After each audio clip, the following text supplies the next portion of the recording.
बिस्मिल्लाहिर्रहमानिर्रहीम। तो जनाब सबसे पहले तो मुबारक आप लोग, आप पास नहीं बाईपास हो गए हैं भाई। पास नहीं हुए बल्कि बाईपास हो गए, मतलब दो पेपर्स तो आपके एडवांस में। नहीं, पास नहीं होता ये बाईपास होता है। अच्छा, क्यों बाईपास क्यों होता है, जरा समझेगा बात को। बाईपास ये हुआ कि मतलब आप कैफ में हैं, एफसी पास करके कैफ आ गए, दो पेपर पीछे रह गए, तो जो पीछे रह गया उसको छोड़ दिया वहीं पे। अब उसको लेने के लिए वापस आई, क्या पीछे जाने का नहीं कह रहा आपको, यानी आपने क्या कर दिया, चीजों को बाईपास कर दिया। अच्छा जी, अब ये जो स्टूडेंट्स के दिमाग में कुछ गलत फहमियां हैं कि आईए और इको का हमें कोई एग्जाम्शन सर्टिफिकेट मिलेगा, द आंसर इज नो। कोई एग्जाम्शन सर्टिफिकेट नहीं है। आप डिमांड करें भाई मैं आईए पास हूं, आईए अगर आपने एग्जाम दिया पास तो पास, फेल तो बाईपास। समझे बात या नहीं? तो कोई एग्जाम्शन सर्टिफिकेट वगैरह नहीं है आपका बेटा, इस चीज को ध्यान में रखिएगा। बस ये है कि एएफसी जिसका पास है वो कैफ में है, और जो कैफ में है उसमें कैफ में अब आईए और इको नहीं है। सिंपल स्टोरी इतनी सी है बस। आपका पुराना स्कीम का एएफसी, नई स्कीम का कैफ, आप कैफ क्वालिफाई हो जाएंगे। आपकी नई स्कीम का पीआरसी, फिर नई स्कीम का कैफ। सिस्टम ये है बस। तो अगर आपने पुराना एएफसी पास किया हुआ है तो सीधा आप इंटर कहाँ हो गए। तो एएफसी पास बंदा जो है वो कैफ के एग्जाम देने के लिए क्या एलिजिबल है, और कैफ के अंदर अब आईए और इको नहीं रहे। ठीक है ना? तो फिर इसका मतलब क्या हुआ? मैं ये स्पेशली किसको बोल रहा हूँ? बिलाल को। ठीक है जी, ओके जी। तो जरा आप सिस्टम समझ लीजिएगा बेटा। उन हालात, उन तमाम स्टूडेंट्स के जो आईए पढ़कर आए हैं, हालात उन तमाम स्टूडेंट्स के जो आईए पता नहीं क्या करके आए हैं, समझ से बाहर है। ठीक है जी। बहरहाल तो ये सिलेबस सबसे पहले समझाना है आपको FAR 1 का, कि क्या इसमें स्टूडेंट्स को फेस करना पड़ेगा। और इस सिलेबस को समझने के लिए कुछ बातें बड़ी इंपॉर्टेंट है, क्योंकि सबसे पहला हमारा उसूल है कि हम जब भी कोई सब्जेक्ट शुरू करते हैं तो उस सब्जेक्ट का पैराडाइम डेवलप करते हैं। पैराडाइम मतलब माइंड मैप्स, अगर याद हो पिछली बातें सारी की सारी। तो आई कैप का सिलेबस वैसे तो ऑफिशियली अनाउंस नहीं हुआ, लेकिन जो आई कैप की तरफ से डायरेक्टिव्स आए थे इंस्टीट्यूट्स के लिए खास तौर पर, उसमें ये सिलेबस क्या था मेंशन था, और उसी में से मैंने इसको एक्सट्रैक्ट किया। कुछ मैंने इसके अंदर अपनी कुछ डेवलपमेंट्स की हैं, वो डेवलपमेंट्स आपके सामने रखता हूँ। और क्या चीजें हैं जो सिलेबस में मिसिंग है, मतलब इस सिलेबस में वो क्या चीजें हैं जिनके ना होने से किसी बच्चे को नुकसान हो सकता है। तो कुछ चीजें इम्प्लाइड तौर पर सिलेबस में क्या है शामिल है। तो मसला सारा ये है कि आम बच्चा जो है वो अगर उन इम्प्लाइड चीजों को समझ नहीं पाया तो वो इस सिलेबस को सही मायनों में कवर नहीं कर पाएगा। अगर कॉन्सेप्चुअल लर्निंग करनी है तो पहले उन इम्प्लाइड चीजों को कवर करना पड़ेगा, और इस सिलेबस के अंदर क्या कुछ तब्दीली वाकया हुई है, सारी बातें आपके सामने रखनी है। ठीक है जी। Proficiency level, testing level, syllabus की जो कवरेज के लिहाज से जो लेवल होने चाहिए वो पहले भी थे और अब भी हैं, जो कि लर्निंग ऑब्जेक्टिव्स की सूरत में आपके पास मौजूद थे। तो इनकी तफसीलात तो भी आपके सामने इतनी डिटेल में नहीं रखता, लेकिन मेनली मैं आपके सामने क्या करने जाता हूँ भाई, आपका सिलेबस। फिर टेस्टिंग लेवल है, पेपर के लिहाज से आप जानते हैं शॉर्ट क्वेश्चन होंगे और लॉन्ग क्वेश्चन होंगे। ठीक है जी। तो इन्होंने टेस्टिंग लेवल को 3 हिस्सों में तोड़ा हुआ है, short question, very short question and long question. तो वो हम उसको भी देखते हैं साथ साथ। मेनली अब इस तरह समझ लें, आपके सिलेबस की जो ग्रिड है उसको आप सामने रख लीजिए। इसके ऊपर मैं कुछ अमेंडमेंट कर रहा था, 2-3 दिनों से तबीयत खराब रही तो मैं आगे काम नहीं कर सका, लेकिन मेरी कोशिश ये थी कि मैं आपके सामने पूरा इस बार रोड मैप रख दूं। रोड मैप मतलब जिस रास्ते पे चल के हम इस सिलेबस को कंप्लीट कर लेंगे। ठीक है जी।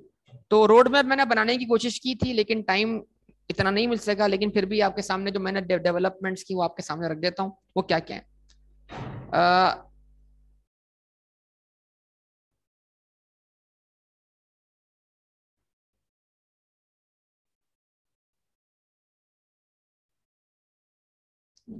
देखिए जी, सिलेबस को आपने 3 हिस्सों में तोड़ देना। सिलेबस का ए कंटेंट, सिलेबस का बी कंटेंट और सिलेबस का सी कंटेंट। ठीक है जी। तो ए कंटेंट का नाम है प्रिपरेशन ऑफ फाइनेंशियल स्टेटमेंट्स। अब सवाल है आपसे, जिन्होंने पढ़ा है उनसे भी, जिन्होंने नहीं पढ़ा उनको दावत फिक्र है कि अगर उनको ये बातें पता नहीं है तो उनको ये बातें पहले सीखनी है। ऑब्वियसली हम सीख रहे होंगे। अच्छा, ये कोर्स मैंने दो तरीकों से रखा है, विद आईए कवरेज और विदाउट आईए कवरेज। मतलब अगर आपको debit credit ledger posting trial balance इतना भी आता है तो इंशाल्लाह आप यहीं से कंटिन्यू कर लें। हाँ, अगर आपको basic debit credit ledger posting trial balance ये भी नहीं आता तो फिर आपको FAR1 वहां से ज्वाइन करना चाहिए जो विद आईए कवरेज है, ठीक है ना। लेकिन मुझे उम्मीद है इस क्लास में जितने भी लोग बैठे हैं उनको डेबिट को क्रेडिट करना और क्रेडिट को डेबिट करना आता है। नहीं, उनको डेबिट को क्रेडिट करना, क्रेडिट को डेबिट करना आता है कि नहीं आता? बोलिए। चलिए, ओके। तो बहरहाल preparation of financial statement, yes, what is complete set of financial statement? हम बोलते हैं sir complete set of financial statement comprises number 1 statement of financial position, number 2 statement of comprehensive income, number 3 statement of, तो introduction to accounting पढ़ने वालों ने statement of financial position देखी, statement of comprehensive income देखी, लेकिन इस course में उनको क्या इंट्रोड्यूस करवाया जाएगा? Statement of changes in equity. वो इस कोर्स का अब पहले से भी ज्यादा इंपॉर्टेंट एस्पेक्ट है। क्या कहा बेटा? Statement of change in equity इस FAR1 का, जो कि कैफ 5 से क्या बन गया है? कैफ 1 बन गया है, इस कोर्स का सबसे इंपॉर्टेंट एस्पेक्ट होगा। उसकी वजह है कि ये कहां कहां जाके कनेक्ट नहीं हो रहा होगा। अभी आपके सामने सारी बातें रखते हैं। तो preparation of financial statement, number 1 क्या बोला? Statement of financial position, number 2 statement of comprehensive income, number 3 statement of changes in equity, statement of cash flows and notes to the accounts. ये 5 चीजें आज आपको यहां पे देखने को मिलनी है। ये सेट यहां पर क्या हो जाएंगे बेटा? कंप्लीट हो जाएंगे। अब सवाल मेरा ये है कि इंट्रोडक्शन टू अकाउंटिंग के पेपर में IAS 1 के तहत जो फाइनेंशियल स्टेटमेंट बनाना आपने सीखी, वो IAS 1 एक फॉर्मेट है जिसको हम बोलते हैं presentation of financial statements. Financial statement किस तरह प्रेजेंट की जाएंगी, अगर ये बातें आपको याद हो तो फाइनेंशियल स्टेटमेंट जिस तरह प्रेजेंट की जाएंगी उसको प्रेजेंट करने के लिए क्या अप्लाई होता है? IAS 1। और IAS 1 किस पे अप्लाई हो रहा है? वो बिजनेसेस जिन पर रेगुलेशंस अप्लाई होती है। क्या होती है? माशाल्लाह, ये जो बच्चा यहाँ बैठा हुआ है ये तो मैच्योर बच्चा है ना। क्यों? ये तो लॉ भी पढ़कर आया हुआ है। अब जो बच्चा आएगा वो इमेच्योर होगा, उसका मेच्योरिटी लेवल कम होगा, उसको लॉ की अंडरस्टैंडिंग नहीं होगी, वो लफ्ज रेगुलेशन समझ नहीं पाएगा। लेकिन मुझे उम्मीद है जो बच्चा बैठा हुआ है वो लफ्ज रेगुलेशन समझ सकता है। यस और नो? कोई बॉडी किसी इदारे को रेगुलेट करे, कोई ऐसे प्रिंसिपल्स डिफाइन करे जिसको फॉलो करना उसके लिए क्या हो? जरूरी हो। जैसे कंपनीज को रेगुलेट कौन करता है? SECP, security exchange commission of Pakistan. ठीक है जी। अब इसमें 2 इंपॉर्टेंट एस्पेक्ट हैं। हमारे यहाँ पर IFRS बेस्ड अकाउंटिंग किसकी होती है? कंपनीज की होती है। किसकी होती है बेटा? दोहराइए। और कंपनीज के ऊपर क्या अप्लाई होती है? रेगुलेशन। तो ऑब्वियसली मेन चीज क्या है? ये जो अकाउंटिंग आप सीखने जा रहे हैं ये क्या है? ये कंपनी अकाउंटिंग है। और जब तक कंपनी अकाउंटिंग में आप कंपनी की कुछ मालूमात वगैरह हासिल नहीं करेंगे अकाउंटिंग के हवाले से, तो आप तो उसको आगे लेके चल नहीं पाएंगे। इंट्रोडक्शन टू अकाउंटिंग में आपने बिल्कुल बेसिक लेवल में कुछ बातें सीख ली, लेकिन क्या उन बातों को दोबारा रिकॉल या रिवाइज करने की जरूरत नहीं? क्या उन बातों को अच्छी तरीके से और डिटेल में पढ़ने की जरूरत नहीं? तो ये वाली कवरेज इंशाल्लाह इधर होने वाली है। पहले हम जो कि इस कोर्स में मिसिंग है वो क्या है? कोई भी शख्स statement of change in equity बगैर स्टेटमेंट ऑफ कॉम्प्रिहेंसिव इनकम और बगैर स्टेटमेंट ऑफ फाइनेंशियल पोजीशन के बगैर नहीं बना सकता। और इस कोर्स में वो चीज मिसिंग है। यानी इस कोर्स में SOFP और SOCI पेपर में टेस्ट नहीं होगी। लेकिन सवाल है कि एक बच्चा जो है जिसको आप डायरेक्ट क्या सिखा रहे हैं? स्टेटमेंट ऑफ, वो कैसे बनाएगा जब उसके वो बुनियादी कॉन्सेप्ट क्लियर नहीं होंगे? तो हमारा जो यहां से शुरुआत होनी है इसकी कोर्स की, वो बेसिकली हम IAS 1 को डिटेल में कवर करने जा रहे हैं।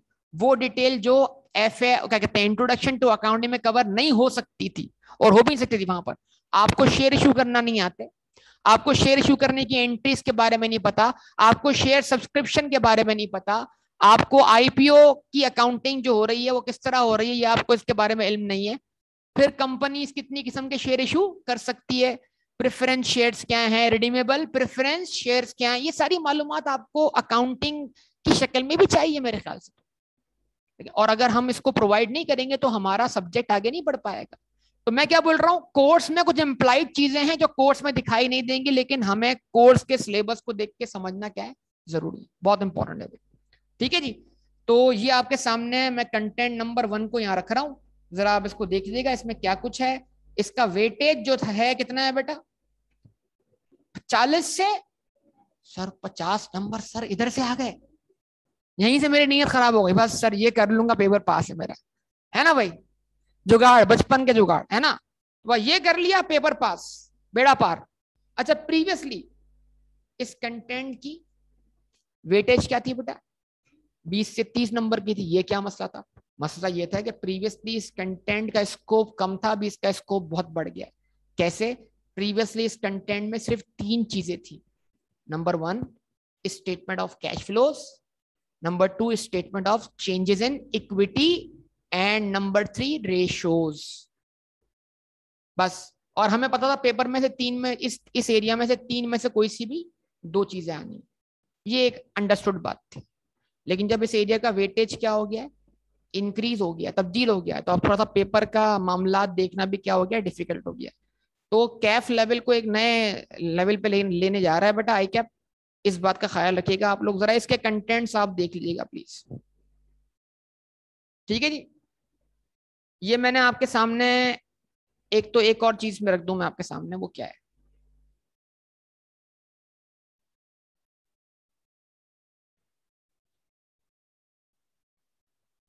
एक तो है वेटेज, ठीक है, कितनी पेपर की, 100 मार्क्स की।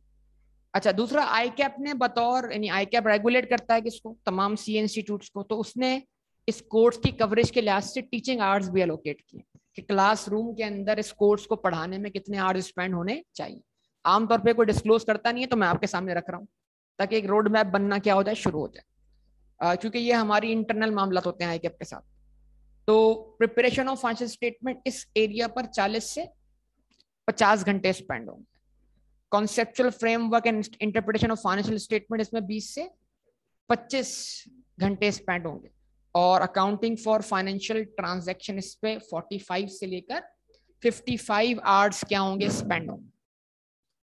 टोटल ये कोर्स 110 घंटे से लेकर 130 घंटे का है, मुनासिब कर लें 120 घंटे का। 120 घंटे बहुत होते हैं। प्रीवियसली स्टैंडर्ड टीचिंग आवर्स जो थे वो 90 आवर्स हैं। आज भी जितनी भी प्रोफेशनल बॉडीज हैं वो 90 आवर्स का करती हैं, एलोकेट करती हैं कोर्स की कवरेज के लिए। लेकिन मैं बोलता हूँ 120 आवर्स बहुत जबरदस्त, बेहतरीन। और हम अपना अगर टीचिंग रिकॉर्ड निकालो, तकरीबन मैंने हमेशा ऐसा ही हुआ है कि मुझे किसी भी कोर्स को कवर करते हुए 120 घंटे या उससे ऊपर वक्त लगा जो क्लास टाइम हमारा स्पेंड हुआ। तो अगर मैं अपना प्रीवियस रिकॉर्ड देखूं तो ये भी आपके सामने रख दिया। अब मैंने क्या कर दिया है, मैंने ये कर दिया है कि हर एरिया को मैंने डिस्ट्रीब्यूट कर दिया है कि कौन से टॉपिक को मुझे कितना टाइम देना है। ये कोई हार्ड एंड फास्ट नहीं है, अगर जरूरत पड़ेगी ज्यादा भी टाइम देंगे, लेकिन मैंने उसको ब्रेक कर दिया ये आपके सामने, ताकि आप अपना माइंडसेट बना सके भाई हम क्या करने जा रहे हैं। तो आज की क्लास जो प्योरली है ना, प्लानिंग वाली क्लास है, शेख चिल्ली वाली क्लास है ना, खलाई खलाई बोल रहा हूँ, खलाई नहीं, क्या खलाई मखलूक, ख्याली ख्याली सॉरी ख्याली पुलाव पकाने वाली क्लास। ठीक है जी। आज के दिन तो हम बड़े जोश में होंगे, अब देखो मैं कैसा पेपर निकालता हूँ, अब देखो मैं इस सेशन में कैसा पढ़ता हूँ, आई कैप की ऐसी की तैसी, है ना भाई। तो ये सारी बातें हैं भाई। तो सबसे पहला प्रिपरेशन ऑफ फाइनेंशियल स्टेटमेंट को जरा आप गौर से देखें।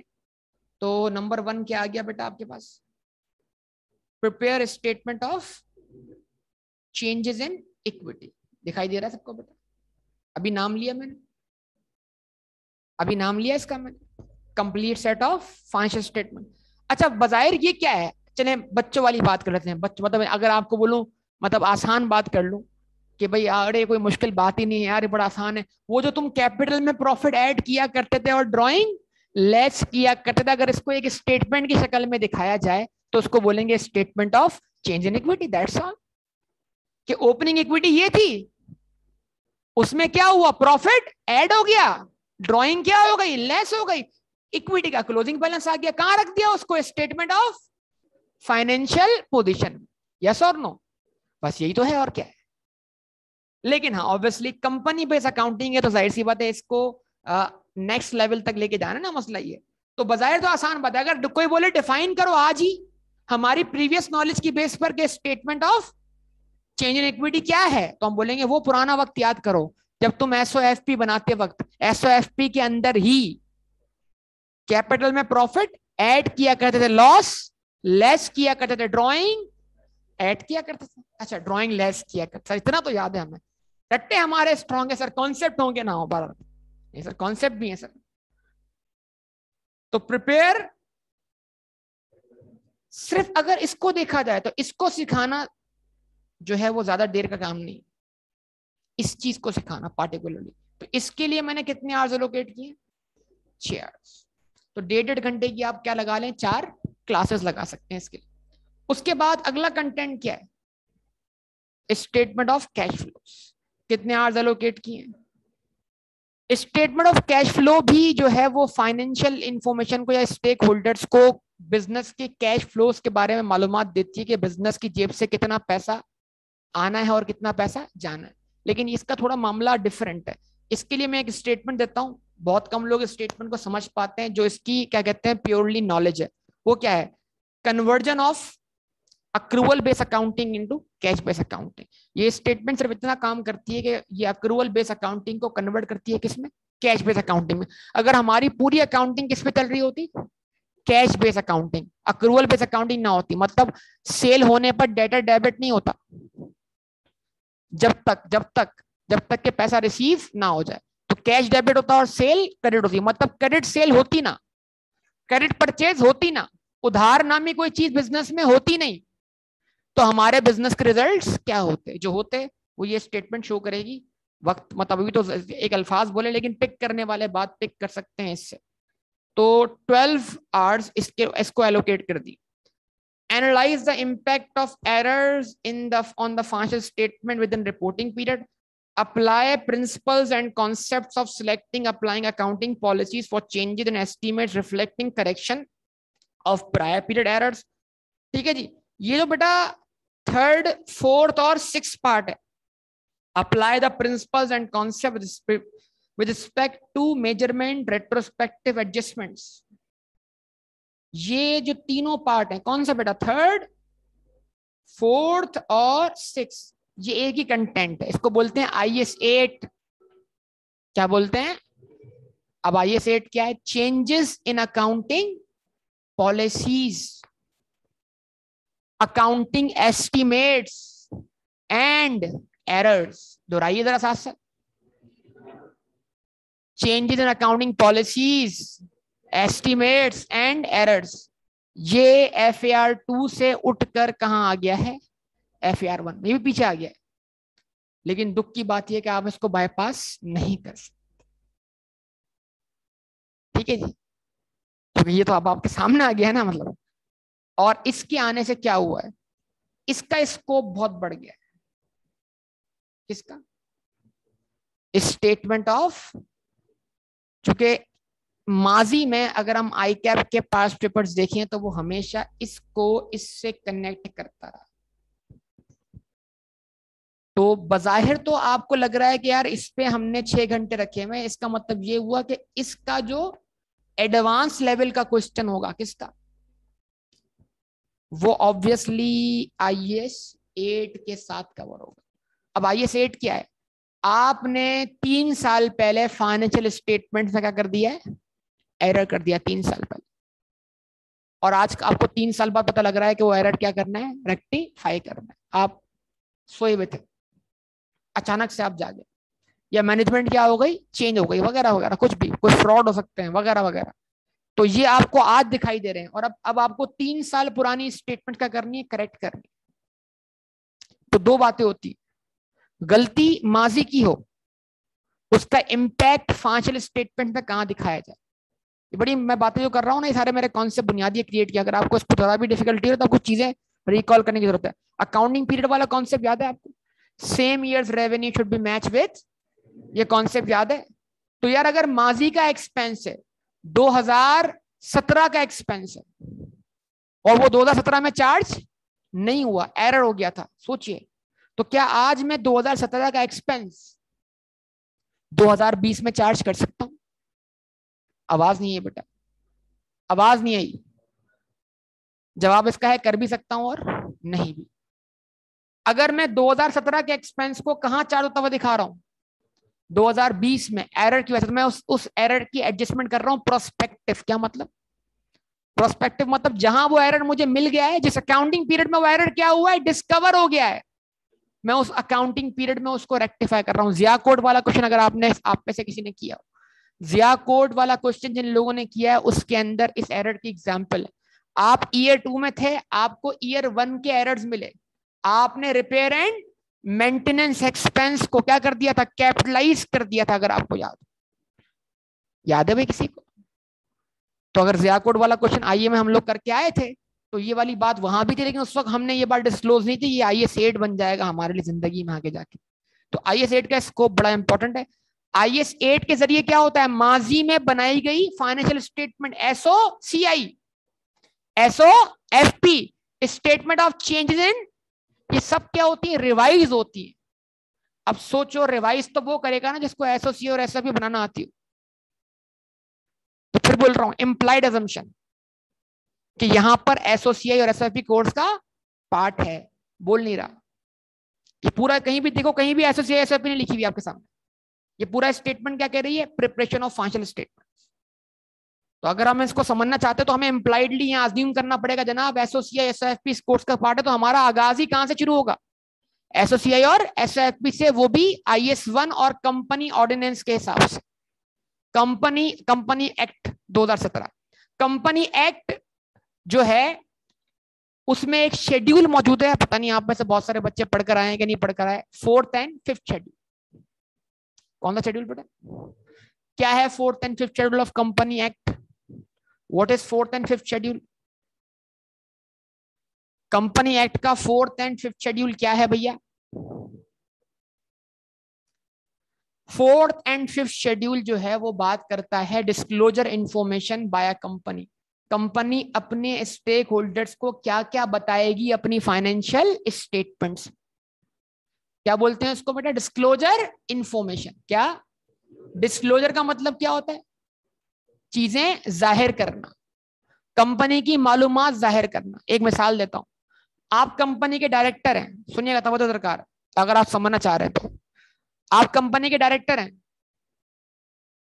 क्या आप कंपनी पे इख्तियार रखते हैं? आवाज नहीं आई। कंपनी में डिसीजन मेकिंग आपके हाथ में आ गई है ना डायरेक्टर के तौर पे इलेक्ट होने के बाद, तो कंपनी के रिसोर्सेज का इस्तेमाल आपके हाथ में है कि नहीं है?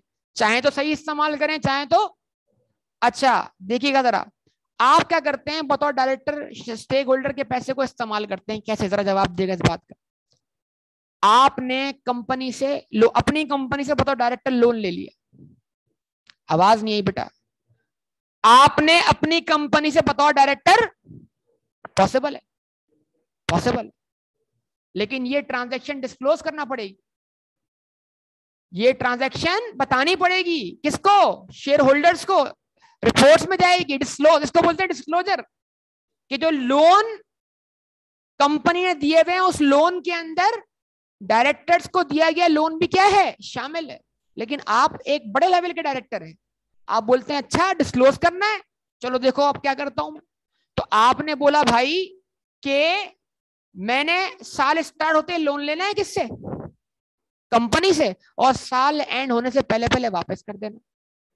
तो लायबिलिटी क्रिएट हुई साल के स्टार्ट पर, आपके ऊपर कंपनी का रिसीवेबल है। कंपनी का रिसीवेबल क्या हुआ, क्रिएट हुआ साल के स्टार्ट पर, और साल एंड होने से पहले पहले क्या हुआ, खत्म हुआ कि नहीं हुआ? तो क्या अब रिसीवेबल का क्लोजिंग बैलेंस आ रहा है? भाई सब लोग जवाब दें बेटा, ऑनलाइन जो बच्चे बैठे हैं वो भी रिस्पॉन्स करें। क्या रिसीवेबल का क्लोजिंग बैलेंस आ रहा है? बोलिए, नहीं आ रहा ना। इसका मतलब क्या हुआ?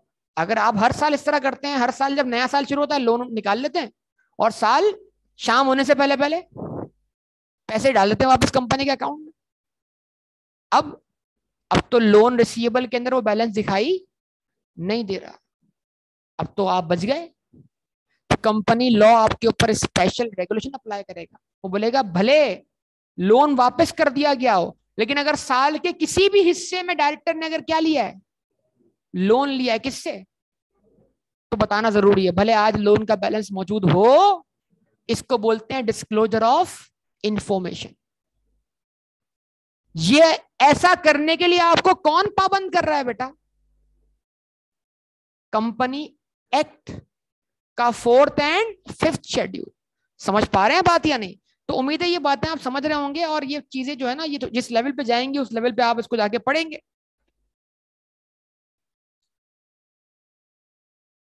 उसके बाद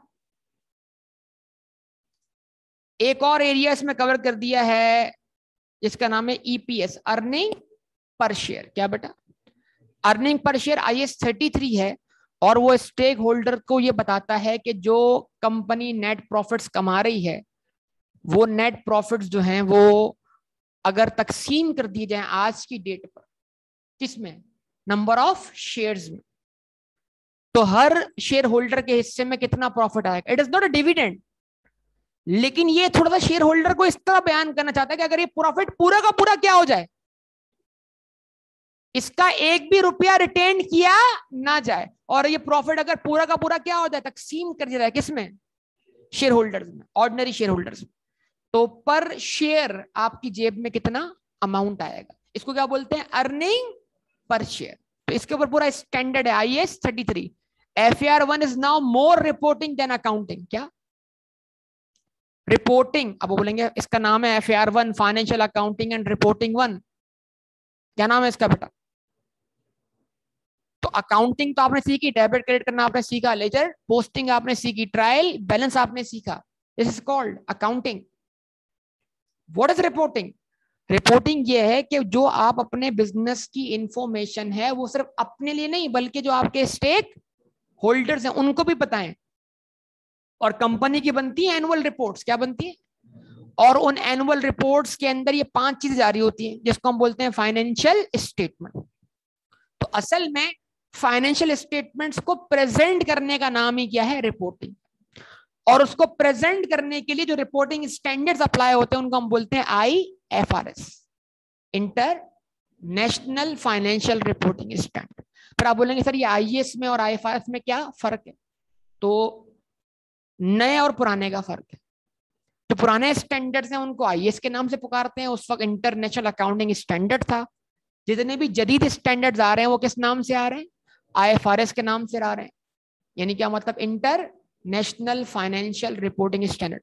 वो किताब जिसमें IAS भी मौजूद है, वो किताब जिसमें IFRS मौजूद, उसका नाम मेनली क्या है, IFRS है। तो IAS भी IFRS है, लेकिन अगर कोई पुराना इशू किया हुआ IAS आज भी एप्लीकेबल है, जिसको खत्म किया नहीं गया, तो वो आज भी किस नाम से चल रहा है, IAS के नाम से चल रहा है। हाँ, अगर उसको वो अपडेट करेंगे, री इशू करेंगे, तो री इशू किस नाम से करेंगे अब उसको, IFRS। ऐसा हो चुका है, बहुत सारे स्टैंडर्ड है, अभी आपके सामने कुछ रखता हूं, बातें आपके सामने आती रहेंगी। ठीक है जी। सिलेबस का कौन सा हिस्सा बेटा, conceptual framework and interpretation of, ये भी एक रेशो है, कौन सा वाला, EPS, earning per share, presentation and disclosure of basic and diluted earning per share. ठीक है जी। अच्छा, इसमें एक और चीज आ रही है यहाँ, ये भी रह गई, accounting for non profit organisation, ICAP। अब आपको सिखा रहा है ICAP की अकाउंटिंग कैसे होगी। क्या ख्याल है आपका, ICAP प्रॉफिट बेस्ड ऑर्गेनाइजेशन है या नॉन प्रॉफिट? सर बहुत हमारी बहुत फीस ली है ICAP ने सर, रजिस्ट्रेशन फीस हमसे ली ICAP ने, है ना भाई, एग्जामिनेशन फीस हमसे ली, एनुअल सब्सक्रिप्शन हमसे लिया, तो ICAP कैसे नॉन प्रॉफिट हो गया है? तो अकाउंटिंग सीखनी है किसकी, नॉन प्रॉफिट ऑर्गेनाइजेशन की। हाँ भाई, क्या मसला है तेरा, बताइए। ICAP क्या है, प्रॉफिट ऑर्गेनाइजेशन है, नॉन प्रॉफिट ऑर्गेनाइजेशन है, बताइए। बड़ा सिंपल सा फॉर्मूला है, नॉन प्रॉफिट ऑर्गेनाइजेशन की पहचान ये नहीं होती कि वो प्रॉफिट कमा रहे हैं नहीं कमा रहे, ये गलत पहचान है। नॉन प्रॉफिट ऑर्गेनाइजेशन की पहचान ये है कि उसका प्रॉफिट रिसीव करने वाला कोई है, ICAP का कोई मालिक है, कौन है ICAP का मालिक बताओ, शेयर होल्डर कौन है ICAP का, है कोई शेयर होल्डर? आवाज नहीं आई बेटा, ICAP का कोई शेयर होल्डर है? जवाब देना बेटा, लगे ना आप रिस्पॉन्स कर रहे हैं, कोई है शेयर होल्डर है क्या आपका? इसका मतलब क्या है, नॉन प्रॉफिट ऑर्गेनाइजेशन अगर प्रॉफिट कमा लेती है तो उनका प्रॉफिट उन्हीं में क्या री इन्वेस्ट हो जाता है। प्रीवियसली इस एरिया में हमारे पास बेटा 3 चीजें थी, इधर बल्कि 2 चीजें थी प्रीवियसली इस एरिया में। एक था हमारे पास अकाउंटिंग फॉर इनकम्प्लीट रिकॉर्ड्स, बहुत ब्रेनस्टॉर्मिंग वाला टॉपिक था, बड़ा बेहतरीन था, दिमाग जिस तरह इक्वेशन दिमाग खोलती जिस तरह वो टॉपिक भी दिमाग खुलता था, वो यहां से निकाल दिया गया।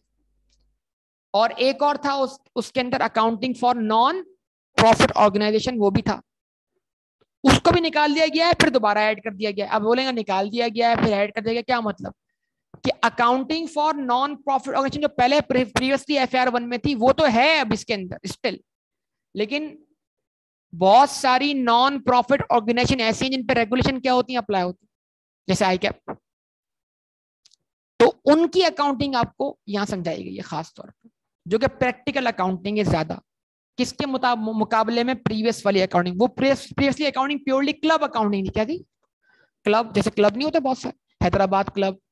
अब हैदराबाद क्लब क्या है, एक ऑर्गेनाइजेशन है क्या नहीं है, आवाज नहीं है बेटा, दयालदास क्लब, जिम खाना क्लब, बोले ये तमाम इदारे क्या है, ऑर्गेनाइजेशन है कि नहीं है, इनकी अकाउंटिंग सिखाई जाती थी आपको।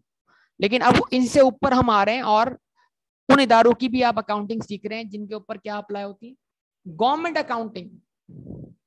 गवर्नमेंट अकाउंटिंग मतलब गवर्नमेंट के फंड्स, गवर्नमेंट के पास फंड्स किस तरह क्रिएट होते हैं, गवर्नमेंट फंड्स को किस तरह एलोकेट करती है, इस तरह की अकाउंटिंग। गवर्नमेंट खुद एक नॉन प्रॉफिट क्या है, ऑर्गेनाइजेशन है कि नहीं, बताइए, गवर्नमेंट प्रॉफिट ऑर्गेनाइजेशन है, मुल्क हमारा प्रॉफिट में लॉस में, आवाज नहीं आ रही बड़ी,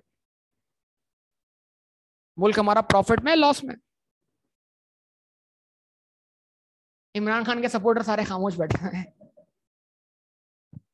सर होना तो प्रॉफिट में चाहिए था, नहीं चल लॉस मेरा, चले इसको प्रॉफिट भी नहीं बोलते, इसको बोलते हैं सरप्लस या डेफिसिट, ये लफ्ज भी इस्तेमाल होगा यहाँ पर। तो ये एक बड़ा मेन एरिया है। तो यहां से क्या एक्सपेक्टेशन है, आपका जो कंटेंट नंबर ए है इसमें से 3 सवाल की एक्सपेक्टेशन, पेपर में इसमें से 3 सवाल आ रहे होंगे, मतलब अभी तक जो है वो, वैसे ICAP ने कहा है कि 1 अक्टूबर को वो मॉडल पेपर रिलीज करेंगे, ठीक है ना, लेकिन फिर भी एक आइडिया आपके सामने जनरेट कर दें कि जो आपका फर्स्ट एरिया है पहला वाला, उस एरिया में से आपके पास जो है वो मेरे हिसाब से कितने सवाल आने चाहिए बेटा, 3 सवाल कंफर्म। एक सवाल किसका, नॉन प्रॉफिट ऑर्गेनाइजेशन का, ठीक है जी, ये तो पक्का पक्का होगा ही होगा मेरे हिसाब से जो मुझे लगता है। इसके अगेंस्ट जो दूसरा हमारा एरिया है स्टेटमेंट ऑफ कैश फ्लोस, वो भी होगा ही होगा। और तीसरा जो हमारे पास एरिया है वो है स्टेटमेंट ऑफ, वो हमेशा IS 8 का तड़का लगने के बाद आएगा, सादा सादा क्वेश्चन नहीं आएगा जैसे अब तक FR1 में आता रहा है, सिंपल क्वेश्चन आता रहा है।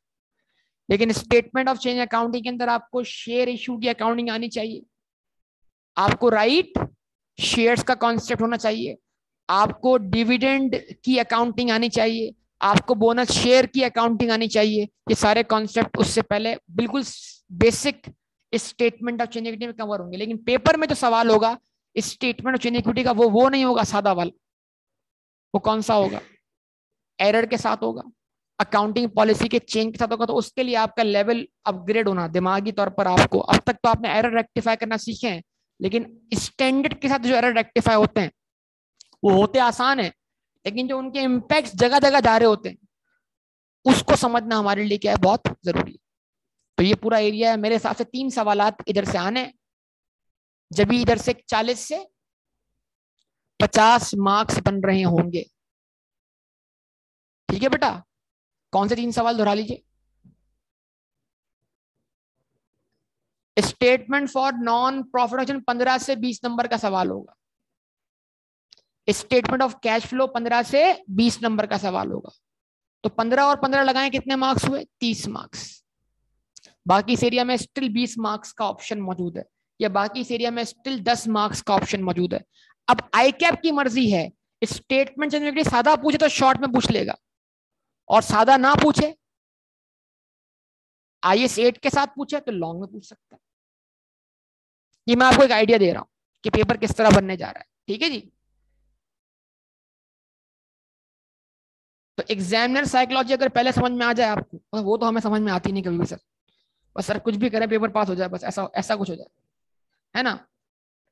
तो हम मतलब आज हम क्या मतलब पढ़ने की नीयत से आए हैं, हम देखें हालात, आज हम पढ़ने की नीयत से आए हैं, या आज हम इस नीयत से आए हैं कि चलो जिस तरह हमने आईए शुरू किया था, जिस नीयत से, उस नीयत से FAR 1 शुरू करते हैं, क्या पता ये भी एग्जाम्प्ट हो जाए। नहीं, क्या कहते हैं भाई,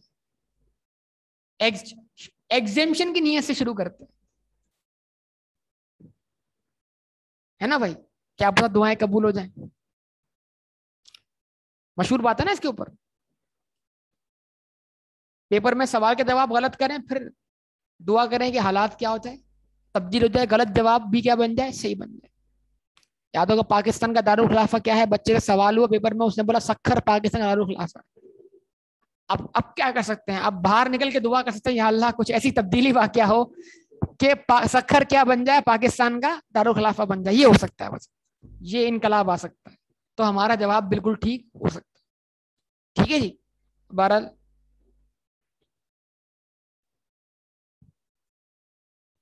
थर्ड हमारे पास एरिया, मतलब हमारा सेकंड एरिया बहुत शॉर्ट है भाई, उसमें सिर्फ हमने समझ लो एक ही टॉपिक एक तरह से कवर करना है, उसका नाम क्या है, ये प्योरली थ्योरी है। कौन सी, कॉन्सेप्चुअल फ्रेमवर्क, जो अकाउंटिंग में आईए के अंदर भी थी, प्रूडेंस कॉन्सेप्ट, याद है, गोइंग कंसर्न, ठीक है जी, ट्रू एंड फेयर व्यू, ये सारी बातें यहाँ पर होनी है।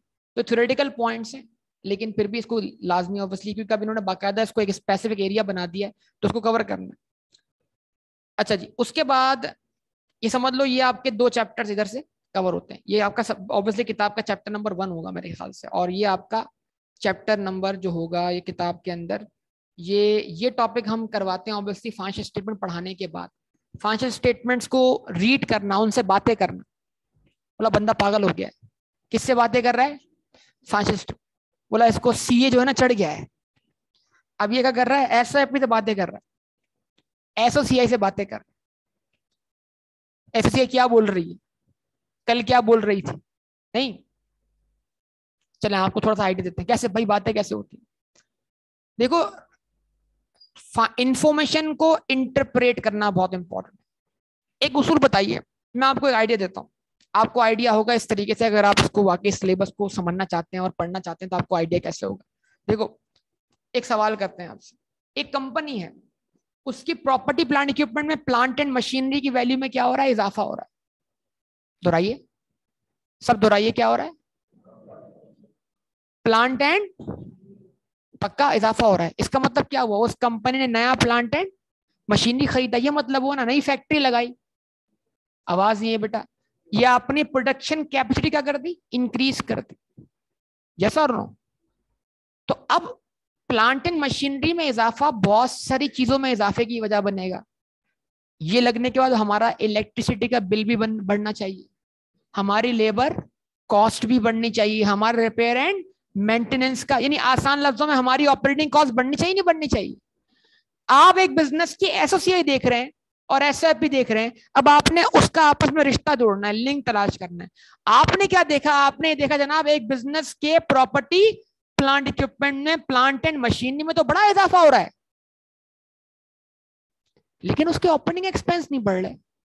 ये क्या मसला है, कहीं ये कंपनी प्लांट एंड मशीनरी के एडिशंस के नाम से, यानी इजाफे के नाम से, अपने स्टेक होल्डर्स को धोखा तो नहीं दे रही कि हम अपनी बिजनेस को एक्सपेंड कर रहे हैं, बजाय के ये वही वाला मामला है कि सड़क बन गई है लेकिन बनी भी दिख नहीं रही। भाई हैदराबाद में तरक्याती काम हुआ ना बहुत, 12-13 साल, हमारी जो सिंध हुकूमत है उन्होंने कराची हैदराबाद को तरक्की दे दी है। अब वो कह रहे हैं कि हम यही तरक्की पंजाब को भी देना चाहते हैं। तो आपको पता है हमारी सड़कें, जो आप जिन सड़क से गुजरते हो, एक बार नहीं, 2 बार नहीं, 3 बार बन चुकी है, आपको दिख नहीं रही, महसूस कर सकते हैं आप, समझे इन बातों को भाई। तो ये कंपनी इस तरह किताबों के अंदर एडिशंस दिखाई जा रही हैं, किसके, स्टेटमेंट ऑफ फाइनेंशियल पोजीशन में, किसके, प्रॉपर्टी प्लांट इक्विपमेंट के। लेकिन इन रियलिटी अगर बैक पे वो चीज एग्जिस्ट ही, ना करती हो। तो ये जो फाइनेंशियल स्टेटमेंट है बहुत कुछ बोलती हैं। चोर की चोरी हमेशा पकड़ी जाती है। ये वो टॉपिक है, कौन सा वाला, रेशोस का। इसको ऑडिट के अंदर बोलते हैं एनालिटिकल प्रोसीजर। क्या बोलते हैं? प्रैक्टिकली ऑडिट शुरू ही इससे होता है कि आप जिस कंपनी के ऑडिट करने जा रहे हैं उसकी उठाएंगे आप फाइनेंशियल स्टेटमेंट्स, उस पर कैलकुलेट करेंगे कुछ रेशोज। वो रेशोज देखकर आप करेंगे बातचीत, किससे? फाइनेंशियल स्टेटमेंट से। फिर बोलेंगे हाँ भाई क्या मसला है और कहां मसला है। आप डॉक्टर साहब बन जाएंगे किसके? Financial statement. तो जो जहां मर्ज होगा उसी पॉइंट पे पहुंच जाएंगे, उसी हेड से आप क्या करेंगे, अपना ऑडिट शुरू करेंगे। समझ पा रहे हैं? तो ये टॉपिक सिर्फ इसलिए इंपॉर्टेंट नहीं है कि आप FR1 पास करो, ये इसलिए भी इंपॉर्टेंट है कि आपको ऑडिट इस चैप्टर से शुरू होना है, जो इस चैप्टर में सिखाया जाएगा प्रैक्टिकल लाइफ में। भले ऑडिट की किताब में आपको ये बात बाद में बताई जाए, लेकिन प्रैक्टिकल लाइफ में ऑडिट की शुरुआत यहां से होती है, रेशो एनालिसिस। फिर इसकी और भी एप्लीकेशन है, वो वक्त के साथ साथ आपके सामने आती रहेंगी। उसके बाद भाई अकाउंटिंग फॉर आपका सबसे favourite topic, property plant equipment, IAS 16, PPE। Property plant equipment are tangible items held for production, selling and administration and for PUBG। नहीं PUBG नहीं, PUBG भी तो प्रॉपर्टी प्लांट इक्विपमेंट खेलते हैं ना बेटा। गेमिंग, गेमिंग क्या है? सर्विस नहीं है। आप गेम खेल के पैसा नहीं कमा सकते? कमा सकते हैं।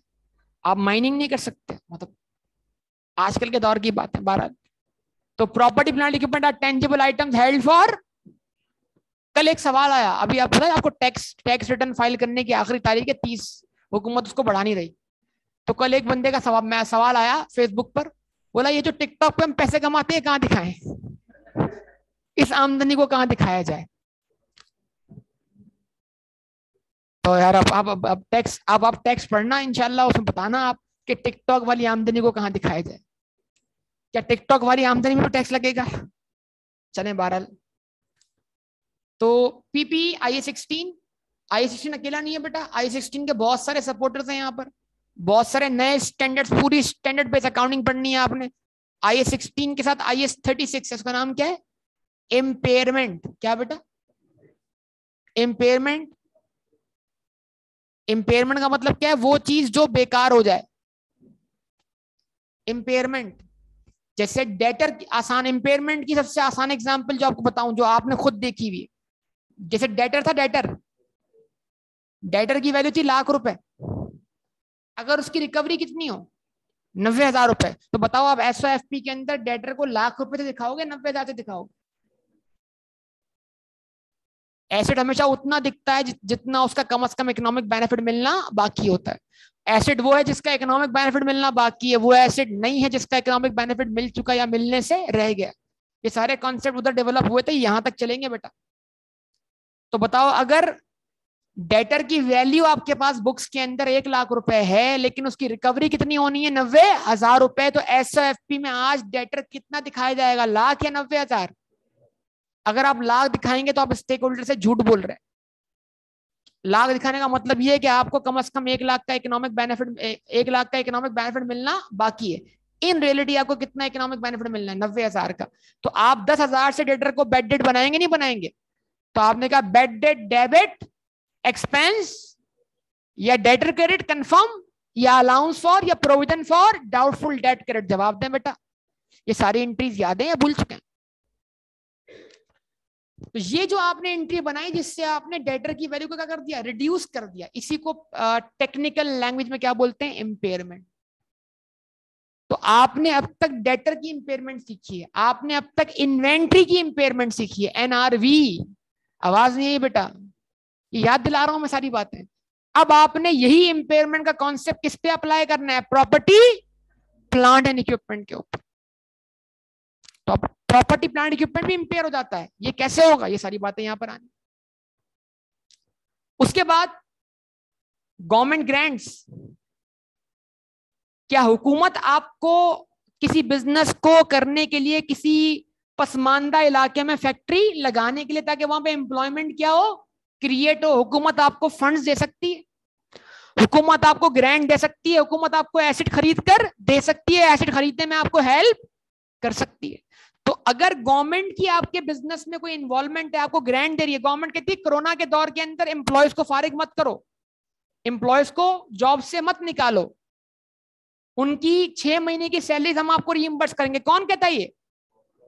तो जो गवर्नमेंट से आपको पैसे मिल रहे हैं एम्प्लॉयज की सैलरीज के, उनकी अकाउंटिंग कैसे होगी, उसको किस तरह डील करना है, ये सब कुछ कौन कवर कर रहा है?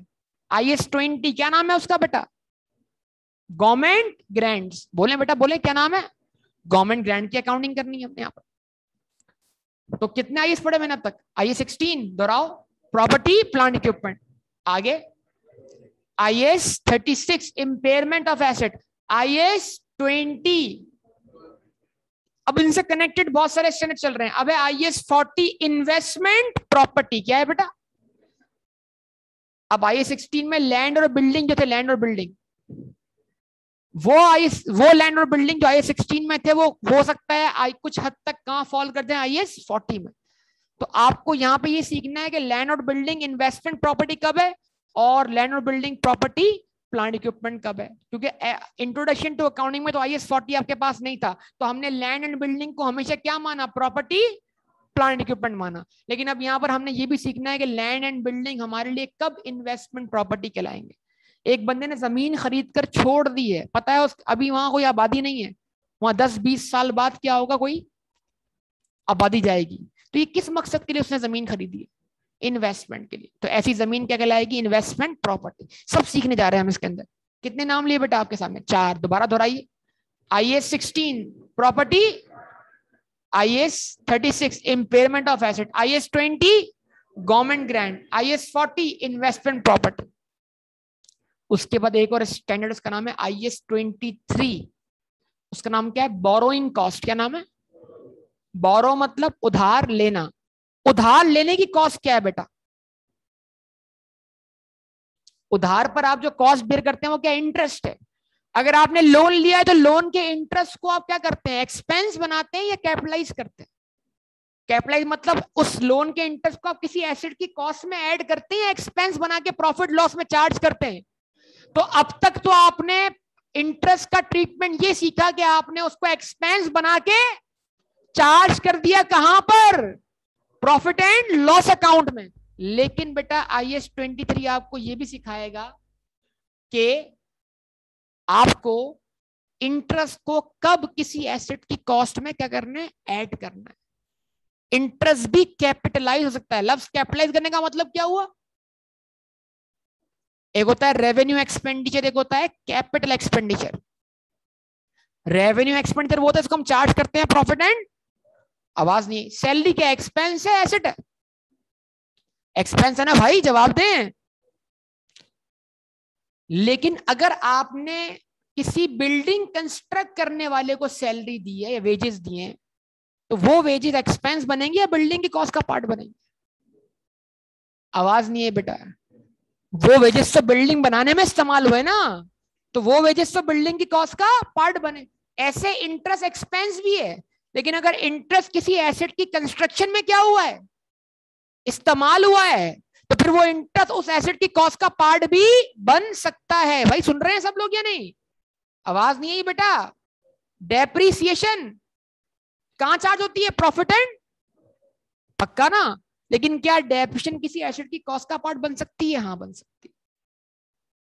तो ये इतनी सारी बातें हैं, अब आपने अप्लाई करनी है, सीखनी है। मतलब मैंने आपके सामने पूरा सिलेबस बयान कर दिया कि हम इस कोर्स में क्या करने जा रहे हैं।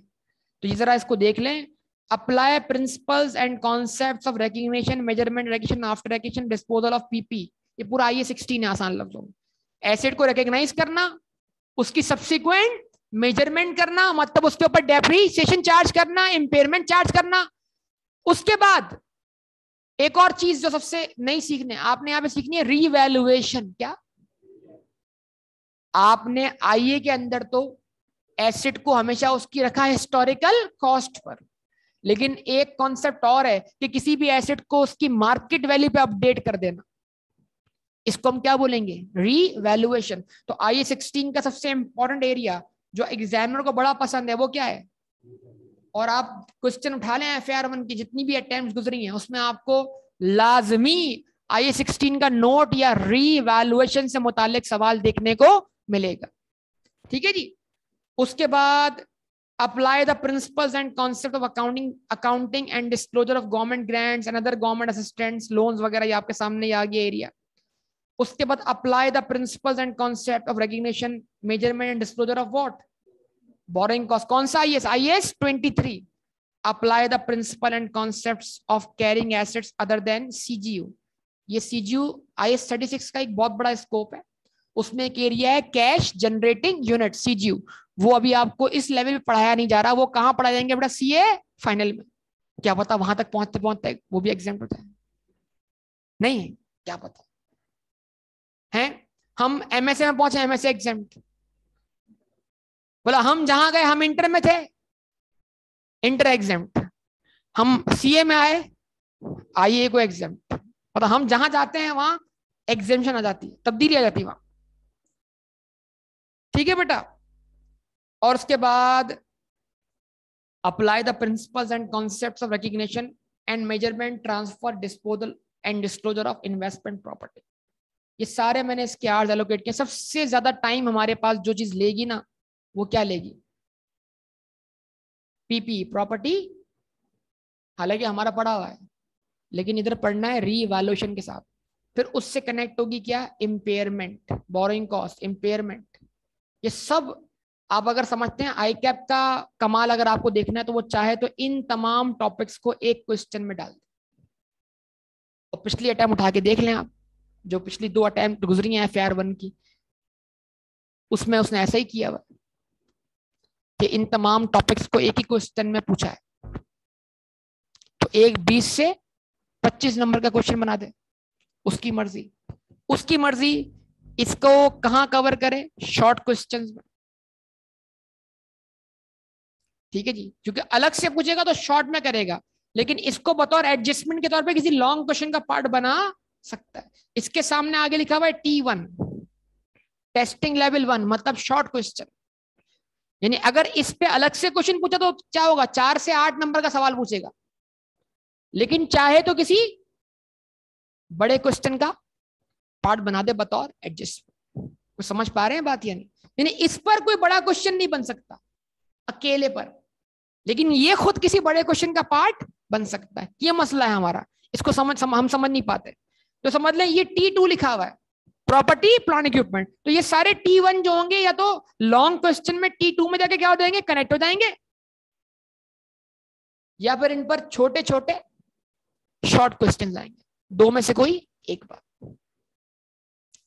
सिलेबस इतना बड़ा नहीं है, हाँ प्रैक्टिस बहुत बड़ी, वैरायटी बहुत ज्यादा है, चीजें मिक्स होकर आना, अपने लेवल को एनहेंस करना, अंडरस्टैंडिंग डेवलप करना, कॉन्सेप्चुअली चीजों को समझना, रट्टे ना लगाना, रट्टे को अवॉइड करना, और सबसे बढ़कर हमेशा नए सवाल को फेस करने की जिद्दोजहद कर, एबिलिटीज पे काम करना, और ये सोचना कि जो सवाल मेरे सामने आना है वो कभी मेरा देखा हुआ नहीं होगा, वो नया सवाल होगा, और वो नया सवाल मैंने फेस करना सीखना है। जब तक मैं अपने अंदर ये तमाम चीजें ऐड नहीं करूंगा तो फिर ये पेपर सब मेरे लिए मुश्किल बन जाएगी।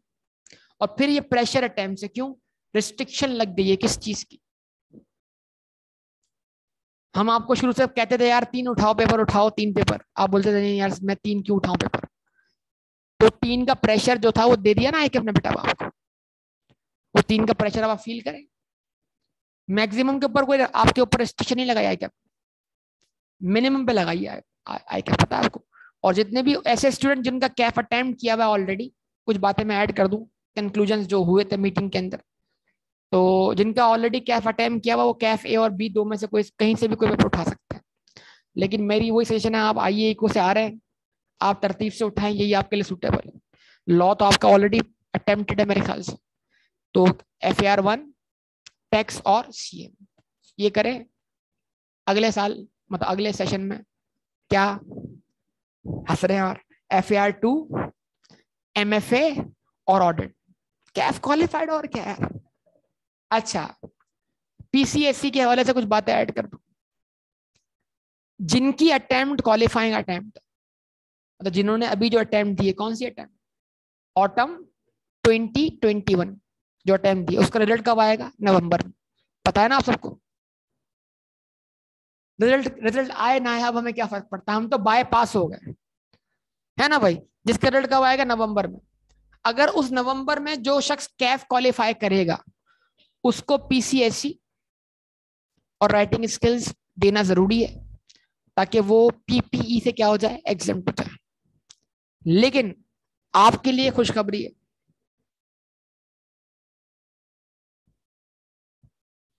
ये बता चुका हूं बेटा, मैं दोबारा बताता हूँ, फिक्र ना करो। सलमान बता रहा हूँ, जवाब दे रहा हूँ। हाँ जी, लेकिन जो आप लोग हैं, आपके लिए खबर यह है कि आपके लिए राइटिंग स्किल्स और पीसीएससी जरूरी नहीं है, अगर आप इन 2 अटेम्प्ट में कैफ क्वालिफाई कर अगली अगर अगली 2 अटेम्प्ट में आप कैफ क्वालिफाई करेंगे तो आपके ऊपर ना पीसीएससी है ना पीपी है, ये कोर्स भी नहीं करना आप, तो आपको रिलैक्सेशन। अगर 2 अटेम्प्ट में, हाँ अगर आपको 2 अटेम्प्ट में कैफ क्वालिफाई ना कर सके तो फिर तो आपको पीपी देना पड़ेगा। तो पीसीएससी राइटिंग स्किल पेपर माफ, बशर्त यह है कि अगली अटेम्प्ट कौन सी है, मार्च आने 2022 और उसके बाद सितंबर 2022। इस अटेम्प्ट तक अगर आप कैफ क्वालिफाई कर गए तो आपको माफी, एग्जेम्पशन, एक और एग्जेम्पशन, एक और एग्जेम्पशन। तो अगर इससे देर कर दिया आपने तो फिर मसला हो जाएगा, फिर आपको 100 आवर्स का पीपी का कोर्स करना पड़ेगा। पीपीपी नहीं होता, पीपीई, और ये पीपी प्रॉपर्टी प्लानिंग के ऊपर नहीं, ठीक है। ये भी प्रेजेंटेशन वगैरह का कोर्स है, इसके अंदर बहुत सारी चीजें शामिल है। तो लेकिन बताने का मतलब यहाँ पर क्या है, आपको जरा देखें, चीजों को समझें, स्ट्रक्चर को समझें, बहुत सारी चीजें पेंडिंग। अच्छा, और आपका टाइम ड्यूरेशन, वक्त। अब यहाँ पर यह है कि यार ये अटेम्प्ट में तैयारी मेरी अच्छी नहीं है, मैं अटेम्प्ट नहीं दूंगा, अटेम्प्ट तो काउंट नहीं होगी ना। तो आई कैब ने बोला चक्कर कर दो बंद भाई, कि अटेम्प्ट दूंगा अटेम्प्ट नहीं दूंगा, अटेम्प्ट काउंट नहीं होगी। इन्होंने चक्कर ही बंद कर दिया, इन्होंने रख दिया टाइम, यानी अब अटेम्प्ट दो ना दो, वक्त तो गुजर गया ना भाई, टाइम तो लैप्स हो रहा है, और टाइम लैप्स होगा तो आपका अगर मुद्दत एक्सपायर हो गई टाइम की, फिर आप पेपर दे नहीं पाएंगे, मसला हो जाएगा। तो सब लोग क्या करें, जितने हमारे पेपर बाकी हैं उसको 6 मंथ से क्या कर दें, मल्टीप्लाई कर दें, वो आपको नंबर ऑफ मंथ्स मिल जाएंगे जितने आपको मिलेंगे अवेलेबल। ओल्ड स्टूडेंट को कोई ग्रेस पीरियड नहीं मिल रहा, मतलब ग्रेस पीरियड मतलब जैसे पॉलिसी में लिखा हुआ था, जिसके पेपर एक, खुदा ना खास्ता एक पेपर बाकी रह गया, उसका टाइम पीरियड क्या हो गया, सारा एक्सपायर हो गया, तो उसको 1 साल इजाफी मिलेगा सरप्लस। वो स्कीम आप पर अप्लाई नहीं होती, तो आपके पास कोई ग्रेस पीरियड नहीं है। आप अपने रिमेनिंग पेपर्स को मल्टीप्लाई कर दें 6 मंथ से, आपको नंबर ऑफ मंथ्स मिल जाएंगे, डिवाइड बाय 12 कर दें, नंबर ऑफ ईयर्स मिल जाएंगे। मिसाल के तौर पर ये उम्मीद करते हैं कि 2 पेपर तो आपके वैसे ही माशाल्लाह बाईपास है, एक लॉ का पेपर है, वो अगर आपने पास कर लिया जबरदस्त बेहतरीन काम हो जाएगा। तो आपके बचेंगे कितने पेपर्स, 6 पेपर्स। तो इसका 6 पेपर्स का मतलब क्या होता है, 36 महीने, और 36 महीने का मतलब क्या होता है, 3 साल। और ये वक्त शुरू होगा 1 मार्च से। ये टाइमिंग शुरू कहां से होगी, 1 मार्च, क्योंकि स्कीम की जो एप्लीकेशन डेट है वो क्या है, 1 मार्च, यानी गवर्नमेंट की जो अप्रूवल मिलेगी ना, वो कब से है, हम इसको पढ़ाना पहले शुरू कर देंगे। अप्रूवल किस डेट से, 1 मार्च। एग्जामिनेशन टाइम्स, समझ पा रहे हैं बात या नहीं, जैन बेटा इधर ही है हम लोग। तो अब अपना टाइम पीरियड काउंट कर लें, 36 महीने का 3 साल, 3 साल में आपको ये 6 पेपर क्या करने, क्वालिफाई कर। जिनके पेपर कम रहते होंगे, 1 पेपर रहता है, 2 पेपर रहते हैं, 3 रहते हैं, उनको 24 महीने मिलेंगे। मतलब 1 से लेकर 3 पेपर वालों के लिए टाइम कितना रखा है इन्होंने, 24 महीने। 4 पेपर वालों के लिए ऑब्वियसली 24, लेकिन वो 1 2 3 उन्होंने मेंशन कर दिया 24 महीने। जिनके कम पेपर रहते हैं उनको 24 महीने का वक्त दे दिया, इसलिए ग्रेस पीरियड इसलिए नहीं दे रहा, लेकिन फिकर का लम्हा उनके लिए है जिनके पेपर 1 2 3 नहीं है, बल्कि उससे उनका टाइम पीरियड जो होगा वो उसी पे नंबर ऑफ पेपर के हिसाब से काउंट होगा। Number of paper multiply by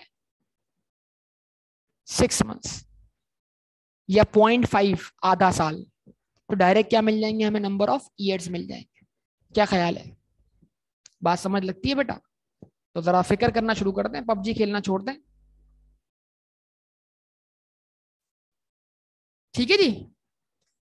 अब सवाल और आईए और इको का बेटा फिर रिपीट कर दूं, कोई सर्टिफिकेट नहीं मिलेगा क्योंकि वो पास नहीं हुए, बाईपास हुए। हाँ, अगर आपने अटेम्प्ट दी है और वाकई अटेम्प्ट देकर आप पेपर पास करते हैं तो उसका जरूर आपको सर्टिफिकेट मिलेगा। सही है। लेकिन अगर आपने वो वाली पॉलिसी इख्तियार की है एग्जेम्पशन एग्जेम्पशन, तो एग्जेम्पशन सर्टिफिकेट कोई नहीं, क्योंकि वो पास नहीं बाईपास हुआ। फिर रिपीट कर, तो ये ओवरऑल सिलेबस है आपके सामने। तो इंशाल्लाह इन इन इसके ऊपर काम शुरू करना है हमने। और ये मैंने आपके सामने सारी तरतीब बनाई हुई थी। इस ये एक साथ एक चीज और सामने रख दूं आपके सामने कि ये एग्जामिनेबल रेफरेंसेस हैं, मतलब प्रैक्टिकली जो इसमें पूछा जा रहा है सब कुछ, वो जो रेगुलेशंस जो अप्लाई होती हैं हम पर, वो हमें कहाँ कहाँ से देखनी। सबसे पहले नंबर 1 क्या लिखा बेटा, IS1। जवाब नहीं मिला बेटा, क्या नाम लिखा हुआ बेटा, प्रेजेंटेशन ऑफ, कुछ हद तक कवर किया था इंट्रोडक्शन टू अकाउंटिंग। दोबारा शुरुआत मैं यहीं से लूंगा, आपकी बेसिक को आगे बढ़ाऊंगा और उसको आगे बढ़ाकर आपको लाऊंगा statement of changes in equity पर। फिर दी गई चीजों को हम आगे आगे करते रहेंगे। IS1 के बाद आता है IS2, जो यहाँ मेंशन नहीं। ये याद कर लेना बेटा, ये हम लिख भी लें अपने पास, नोट भी कर लें। IS1 क्या है, presentation of financial statements. IS2 क्या है, इन्वेंट्रीज। क्या बेटा, IS3 IS4 5 6 ये सब खत्म हो चुका है। उसके बाद डायरेक्ट क्या आता है बेटा, IS7 statement of cash flows है, वो आपके कोर्स में है। IS2 इस कोर्स में है, IS2 इस कोर्स में है ना। IS2 इन्वेंट्री बतौर चैप्टर नहीं है, लेकिन क्या इन्वेंट्री की मुझे एडजस्टमेंट देखने को नहीं मिल सकती? क्या एग्जामिनर यहाँ पे NRV लॉस की बात नहीं कर सकता? इन्वेंट्री के मुतालिक कोई एडजस्टमेंट मुझे दे नहीं सकता? दे सकता है। IS8 में तो बहुत इन्वेंट्री देखने को मिलेगी, बता यार उधर IS8 में इन्वेंट्री पढ़नी पड़ेगी, यकीन करो। अब आप लोग जब वो जो हालत होगी, ओपनिंग स्टॉक का प्रॉफिट के साथ क्या ताल्लुक है, direct relationship indirect relationship, closing stock का प्रॉफिट के साथ क्या ताल्लुक है, ये सारी बातें हमें रिकॉल करनी पड़ेंगी। IS8 accounting policies, change in accounting estimates and errors, बहुत बड़ा एरिया है और बहुत इंपॉर्टेंट एरिया है। ठीक है जी। उसके बाद अगर देखा जाए तरतीब से अगर मैं चलूं, IS9 नहीं है, IS10 events after reporting period FAR2 में कवर होता है। IS11 था कंस्ट्रक्शन कॉन्ट्रैक्ट्स, ऑब्सलीट हो गया है और उसको बना दिया गया IFRS 15, जो कि प्रीवियसली FAR1 में था, अब FAR1 में नहीं है। FAR1 का सबसे खतरनाक टॉपिक IFRS 15, वो अब FAR1 में नहीं है, वो कहां चला गया, FAR2 में। अब FAR2 वाले बड़े बदकिस्मत, क्यों? वो यहां से जान छुड़ा के कहां पहुंचे, FAR1 से कहां पहुंचे, इनके पीछे पीछे IFR15 भी पहुंच गए। उन्होंने बोला यार चलो पेपर दी, जान छूटी, IFR15 ने जान छूटी हमारी, पता लगा IFR15 वहां भी। अच्छा, अब ऐसे लतीफा है क्या में बहुत होते रहते हैं। एक बच्चे ने हमारा, जो इधर से एक बच्चा था, उसने फॉर्म का इंटरव्यू दिया। उस इंटरव्यू में इसने एग्जामिनर ने क्या किया, कुछ सवालात किए। अच्छा, माजी में ऐसा हो चुका है, रेशो जो था, रेशो वो FAR2 में भी था, फिर FAR2 से उठ के कहाँ गया, FAR1 में, ऐसा माजी में भी हो चुका है। तो एक बच्चे ने एक टॉपिक पढ़ा, एक टॉपिक था बोरिंग कॉस्ट भी था, तो बोरिंग कॉस्ट पहले FAR2 का पार्ट था, फिर बोरिंग कॉस्ट FAR1 में आ गया, और भी FAR1 में ही। तो जब वो बच्चा जो FAR1 में था, जिस वक्त उसने FAR1 पास किया, बोरिंग कॉस्ट नहीं था, वो अगली अटेम्प्ट में कहाँ पहुंचा, FAR2 में, बोरिंग कॉस्ट उठ के FAR1 में आ गया। तो ना उसको बोरिंग कॉस्ट यहाँ पढ़ने को मिला, ना वहां पढ़ने को मिला। फॉर्म में उसका इंटरव्यू था, सामने फॉर्म का पार्टनर बैठा हुआ था, उसने बोला बेटा बेटा बेटा, बेटा बताओ बोरिंग कॉस्ट का क्या ट्रीटमेंट होता है। बोला सर बात दरअसल ये है, जब मैं FAR1 में था तो बोरिंग कॉस्ट FAR2 में था, और जब मैं FAR2 में आया तो बोरिंग कॉस्ट FAR 1 में आ गई। बताइए इसमें मेरा क्या कसूर। तो अब ये मेरे ख्याल से ये वाली बात उस पार्टनर ने याद रख ली और उसने बोला ये अब इसको IFR 15 तो ऐसा पढ़ाना है, ये FAR 1 में हो तो भी पढ़ाना है, जब उठ के कहाँ आएगा FAR 2 में तब भी पढ़ाना है, ताकि ये टॉपिक तो वो डबल पढ़ कर आए। तो ऐसा भी हो जाता है, कोई बच जाता है कोई फंस जाता है, क्या कर सकते हैं, अपनी अपनी किस्मत है। आप तो माशाल्लाह बड़े किस्मत वाले हैं, है ना। तो IFRS IS 11 था, फिर IS 12 है, उसका नाम है टैक्सेशन, वो भी आपके कोर्स का पार्ट नहीं, इस वक्त वो FAR 2 में। फिर 13, 14, 15 ने डायरेक्ट किया है, 16 है प्रॉपर्टी प्लांट इक्विपमेंट, 17 माजी में लीजेस था, उसको भी खत्म कर दिया गया, उसको IFRS 16 बना दिया गया। फिर 18 रेवेन्यूज था, वो खत्म होकर IFRS 15 बन गया। 19 एम्प्लॉयमेंट बेनिफिट है, फाइनल में आएगा। 20 गवर्नमेंट ग्रांट है, मौजूद है। 21 एक्सचेंज रेट है, एक्सचेंज रेट की ट्रांसलेशन वगैरह वो FAR 2 के कोर्स का पार्ट है। फिर IS 23 यहाँ पर बोरिंग कॉस्ट है, वो आपके कोर्स का पार्ट इस कोर्स में मौजूद है। फिर उसके बाद IS 27 कंसोलिडेशन था, उसको भी खत्म करके उन्होंने क्या बना दिया, IFRS 10 बना दिया। उसके बाद IS 28 एसोसिएट है, वो भी FAR 2 के कोर्स का पार्ट है। फिर अगर हम आगे बढ़ते जाएं तो फिर IS 32 फाइनेंशियल इंस्ट्रूमेंट आता है, लेकिन वो भी IFRS 9 बन चुका है। तो तब्दीलियां बहुत सारी आ चुकी हैं, इस तरतीब से मैं आपको सारी बातें बता रहा हूँ। IS 36 आपके कोर्स का पार्ट है, इम्पेयरमेंट ऑफ एसेट। फिर IS 38 इंटेंजिबल एसेट, जो किसके कोर्स का पार्ट है, FAR 2। फिर IS 39 फिर से फाइनेंशियल इंस्ट्रूमेंट है, जो कि IFRS 9 उधर जा चुका है। IS 40 इन्वेस्टमेंट प्रॉपर्टी आपके कोर्स का पार्ट है। IS 41 एग्रीकल्चर FAR 2 के कोर्स का पार्ट। तो बहुत सारे स्टैंडर्ड्स हैं, कुछ यहाँ पर है कुछ वहां पर है। तो अब जो अकाउंटिंग हमने सीखनी है वो कौन सी है भाई, स्टैंडर्ड वाली। कौन सी वाली, स्टैंडर्ड वाली। देखते हैं हमारा स्टैंडर्ड कहां तक पहुंचता है। ठीक है जी, तो उम्मीद करता हूं भाई ये सारी बातें आपके सामने मैंने रख दी, और उम्मीद है कि आप पढ़ेंगे। आपको डेबिट को क्रेडिट करना हो, क्रेडिट को डेबिट करना आएगा नहीं, और ये तो हमें पहले ही आता है, मसला नहीं। फिर एक चीज आखिरी बात इसमें ऐड करूं भाई, सबसे इंपॉर्टेंट चीज है आपके लिए क्या, सबसे इंपॉर्टेंट चीज आपके लिए है आपके बेसिक कॉन्सेप्ट। जब इंसान पेपर में कभी किसी नई सिचुएशन में फंसता है तो उसको उस सिचुएशन से कौन सी चीज बाहर निकालती है। अगर आपकी बेसिक ठीक है, basic accounting, introduction to accounting आपकी मजबूत है, तो आप FAR 1 FAR 2 या CFAB लेवल को भी मैनेज कर ले। जिसकी बेसिक ठीक वो सब कुछ मैनेज कर सकता है, जिसकी बेसिक ही खराब वो फंसता है, हमेशा फंसता है। तो जितनी इंट्रोडक्शन टू अकाउंटिंग आपके सामने FAR 1 और FAR 2 में आएगी, आप हैरान हो जाएंगे कि ये बेसिक बातें दोबारा उठ के हमारे सामने आ रही। वो अजम्पशन जो हमने डेवलप की, टू जो रिसीव किया वो रिकॉर्ड किया, जो पे किया वो रिकॉर्ड किया, वो सारी अजम्पशन ऑटोमेटिकली यहाँ पर अप्लाई होती भी आएंगी। तो इंशाल्लाह आप सब बातों को रिकॉल करेंगे, भूल गए होंगे तो याद आना शुरू हो जाएंगे, सही मायनों में आप पढ़ाई करेंगे। और वो टेस्ट वाला कॉन्सेप्ट इंशाल्लाह इस टाइम में भी हमारा चलता रहेगा। पिछले पूरे सेशन में 3 महीने के करीब लगातार हमारे क्या हुए, टेस्ट हुए हैं। बच्चों को कॉपीज भी मिली, रिजल्ट भी मिले, वो रिजल्ट मेरे पास एक्सेल में अभी तक मौजूद है कि किसने क्या कारनामे अंजाम दिए, और उन कारनामों को मैच करूंगा किससे, उनके एग्जाम वाले रिजल्ट से, जो कि बाईपास हो चुका है। ठीक है जी, तो उम्मीद है आप लोग पढ़ेंगे, शुरू से पढ़ेंगे, मेहनत करेंगे। रिजल्ट का तो वेट आपको करना ही नहीं है वैसे भी, है ना बेटा। रिजल्ट का इंतजार है हमें, किस बात का इंतजार, कौन सा रिजल्ट आ रहा है तुम्हारा बताओ, उससे क्या होगा। तुम्हारे 2 पेपर पास है पहले यार, तुम इतनी टेंशन में हो। ठीक है बेटा, ये सारी बातें आपके सामने इंशाल्लाह यहीं से हम इसको कंटिन्यू कर जा रहे हैं। और सबसे पहले हम बिल्कुल बेसिक, आइंदा क्लास में जो बेसिक टॉपिक हम कवर करने जा रहे हैं, वो बेसिक टॉपिक हमारा कौन सा है, हम कंपनी की अकाउंटिंग सीखने जा रहे हैं इन डिटेल। कंपनी की इक्विटी डिटेल में समझेंगे, कंपनी की अकाउंटिंग समझेंगे, कंपनी के शेयर इशू किस तरह होते हैं, कंपनी की इक्विटी को इन डिटेल समझेंगे। ये सारे बेसिक कॉन्सेप्ट और सारी बातें इंशाल्लाह अगली क्लास में आपसे क्या होंगी, डिस्कस होंगी। कोई सवाल हो तो पूछ लीजिएगा। बट ओके, इसको यहाँ तक एंड करते हैं, फर्दर बात अगली क्लास में।